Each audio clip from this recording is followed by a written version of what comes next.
चलिए अब बात कर लेते हैं इंडिया की ग्रोथ स्टोरी की। पहली तिमाही में जो जीडीपी की जो ग्रोथ है वो 5 तिमाहियों में सबसे ज़्यादा देखने को मिली है। जीडीपी ग्रोथ 7.8% रही है। मैन्युफैक्चरिंग और सर्विसेज ये दोनों सेक्टर जो काफ़ी सपोर्ट किया है इस ग्रोथ में, लेकिन अब सवाल है क्या ये ग्रोथ आगे भी बढ़ेगी। इस जीडीपी ग्रोथ नंबर को लेकर सीईए वी अनंत नागेश्वरन साहब ने क्या कहा है, आइए सुन लेते हैं।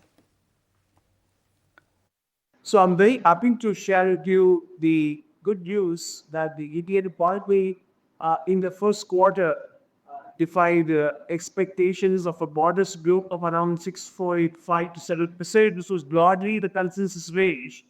In terms of constant price-based growth, it actually crossed 7.5% to register a number of 7.8% year on year in the first quarter of FY26. In comparison to several other countries which have already reported the data for the June quarter, India's numbers are far higher than every other country's first quarter, April to June quarter GDP numbers.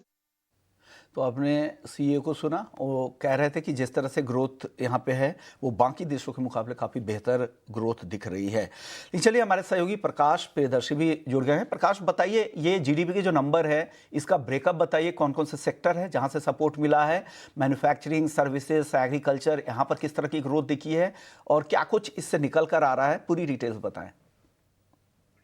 देखिए, Trump tariff के दबाव से जूझ रही Indian economy के लिए काफ़ी positive development है। Q1 में FY26 के Q1 में इंडियन इकोनॉमी ने काफ़ी बेहतर प्रदर्शन किया है, अनुमानों से बेहतर प्रदर्शन किया है और 7.8% का जीडीपी ग्रोथ जो है वो दर्ज किया है।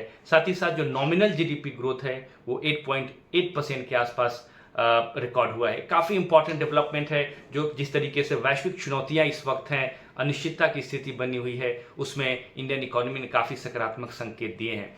साथ ही साथ अगर आप आंकड़ों पर नजर डालें तो एग्रीकल्चर एंड अलाइड सेक्टर में पॉजिटिव डेवलपमेंट, अच्छी ग्रोथ देखने को मिली है। हमेशा की तरह सर्विसेज सेक्टर ने अच्छा ग्रोथ दर्ज किया है, इंडियन इकोनॉमी के लिए बैकबोन साबित होती रही है। कंस्ट्रक्शन ट्रेड सेक्टर में अच्छी ग्रोथ है, प्राइवेट इन्वेस्टमेंट में अच्छी खासी ग्रोथ देखने को मिली है।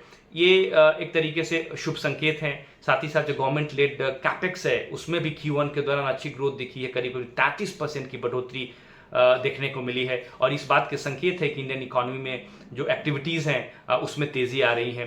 साथ ही साथ जीडीपी आंकड़ों के बाद सीए ने जो प्रेस कॉन्फ्रेंस की, चीफ इकोनॉमिक एडवाइजर ने, उन्होंने साफ तौर पे कहा कि ये जो आंकड़े हैं वो इस बात के संकेत देते हैं कि इंडियन इकोनॉमी का जो फंडामेंटल है वो काफ़ी मजबूत है, हम वैश्विक चुनौतियों का सामना करने के लिए तैयार हैं। और साथ ही साथ जिस तरीके से S&P ग्लोबल ने सॉवरेन रेटिंग को अपग्रेड किया है वो ये संकेत दे रहा है कि तमाम तरह की वैश्विक चुनौतियों के बाद भी इंडियन इकोनॉमी ने काफ़ी स्ट्रांग रेजिलियंस शो किया है और हम आगे भी बेहतर परफॉर्मेंस करेंगे। साथ ही साथ जिस तरीके से जीडीपी दरों में कटौती होने वाली है, फेस्टिव सीजन की शुरुआत होने वाली है, तो इसका सकारात्मक इम्पैक्ट जो है इंडियन इकोनॉमी पे पड़ेगा। जो ओवरऑल डोमेस्टिक डिमांड है उसमें बढ़ोतरी हो सकती है।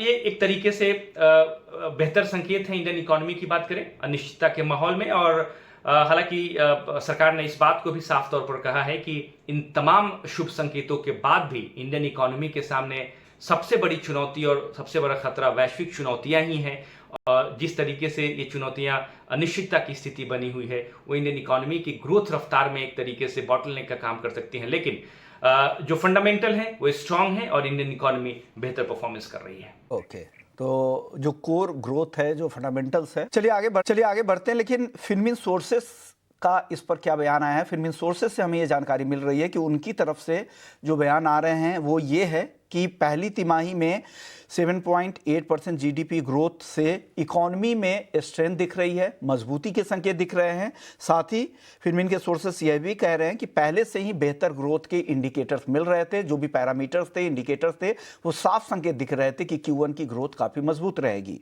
मैन्युफैक्चरिंग, कंस्ट्रक्शन और सर्विसेज सेक्टर की ग्रोथ से इस ग्रोथ को सपोर्ट मिला है। और डिमांड साइड की अगर बात करें तो प्राइवेट फाइनल कंजम्पशन एक्सपेंडिचर यानी PFCE वो 7% और GFCF यानी ग्रॉस फिक्स्ड कैपिटल फॉर्मेशन 7.8% से भी ये सपोर्ट मिला है। जीडीपी में पीएफसी यानी प्राइवेट फाइनल कंजम्पशन एक्सपेंडिचर की हिस्सेदारी बढ़कर 60% के पार निकल चुकी है। पिछले 15 सालों में किसी भी पहली तिमाही में पीएफसीई का जो ये नंबर है ये सबसे हायर लेवल पे है, सबसे ऊंचे स्तरों पर है। सरकार के कैपेक्स ने भी यहाँ पर ग्रॉस फिक्स्ड कैपिटल फॉर्मेशन को सपोर्ट किया है। तो इस तरह के जो नंबर्स है, इस तरह के जो डेटा है फिनविन सोर्सेस के जरिए हमारे पास आई हैं।